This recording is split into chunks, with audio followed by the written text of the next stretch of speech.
Hey guys, welcome to another Quick Tip Tuesday here from JoyfulDVM. I'm Carrie Wise, founder of JoyfulDVM, veterinarian certified life coach, and today I want to talk a little bit about arguing with reality.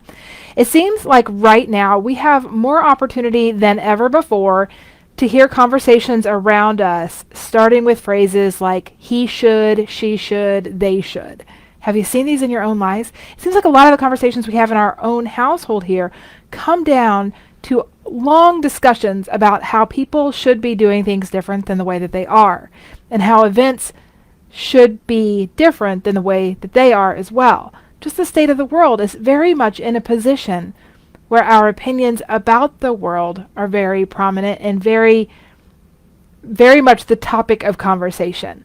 It creates a lot of conflict, quite honestly, because we know how opinions are. Everybody has their own opinion. We don't always share the same opinions. And those conversations about differing opinions tend to be very, very emotional. So why is that? It's often because we believe that things should be different than they are. And that is arguing with reality. So what is reality? Reality is just the things that we see and the things that people say and things that are happening around us. Now, we also have opinions about those, which are our thoughts about those things.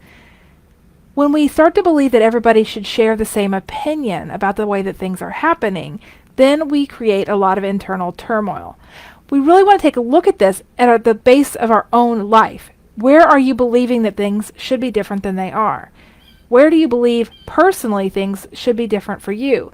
Maybe that things at work should be different, or that your weight should be different, or that your relationship with somebody should be different than it is. When we start to stick the should in there, then what happens is we start to judge and we start to blame. And by default, we end up in the position of the victim. This is where so much emotion tends to come up because nobody wants to be a victim. But we don't even recognize that when we label things around us through the lens of it should be, we're automatically dropping into a victim position. We forget that we have choice. We forget that we get to make decisions. This can create a lot of turmoil and frustration and anxiety for us individually. And so when we start to argue with reality, we start to hear the it should be. I want you to just consider that that is for you now an indicator that there's something there that you believe is taking your power away. When you believe things should be different than they are, you really start to live your life at the effect of those things around you. You forget that you still have choice in every single situation, that you always still get to decide for you.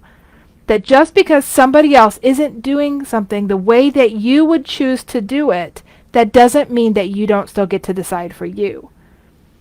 When we start to argue with reality, when we start to argue with all of the people and all the situations that are different than the way that we would choose it, and we focus on what they're not doing, that gives our power away. It gives our hope away.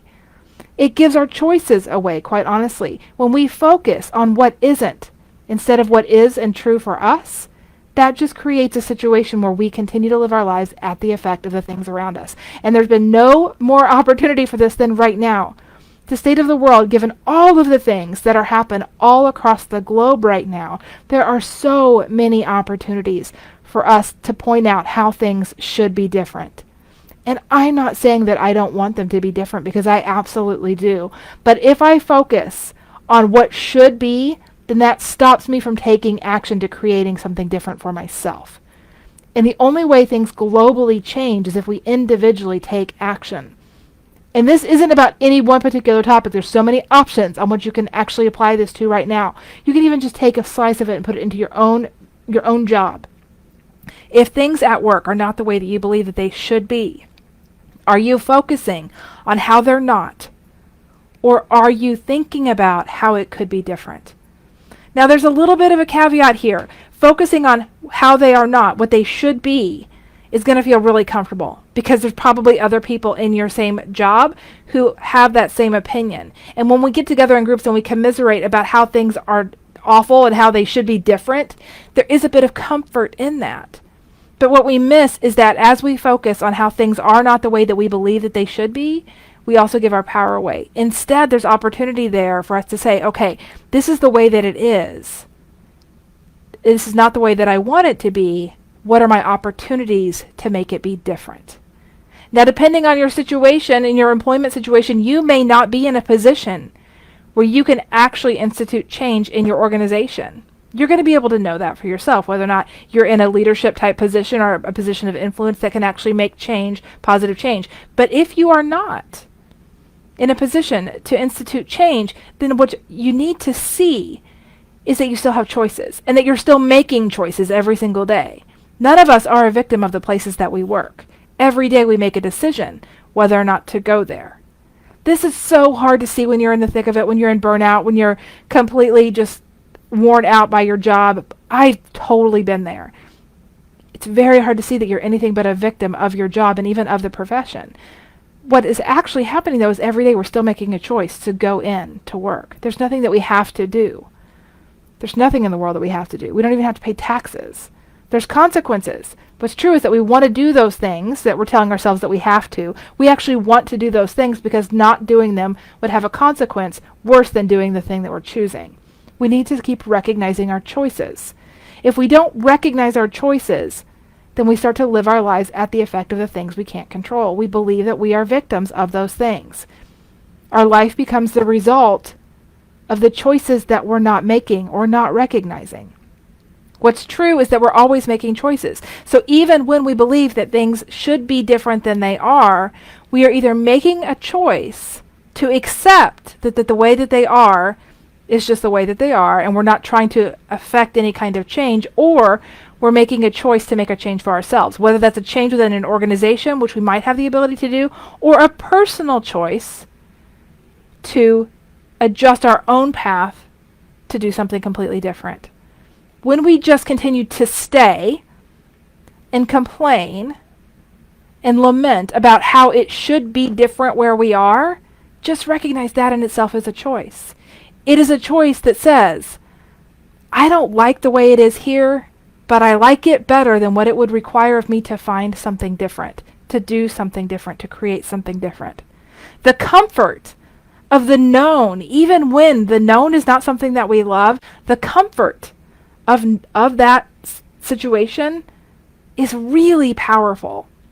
What comes next, what you create instead, is going to require a degree of uncertainty.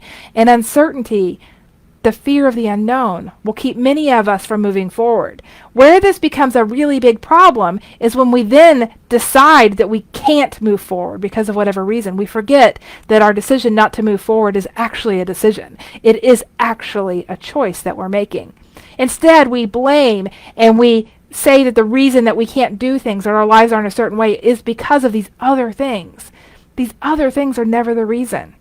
They're never the reason that we don't move forward. It always just comes back to personal choice. So some of us just getting real honest with ourselves. It's totally fine to stay somewhere where you feel it's more predictable, but do you want to stay there and be miserable at the same time? If you're miserable in your job and you're also believing that you can't do anything else, just recognizing you've set yourself into a trap that you're never going to get out of. Being miserable in your job is also a choice. Seeing only what's wrong with the situation is still also a choice.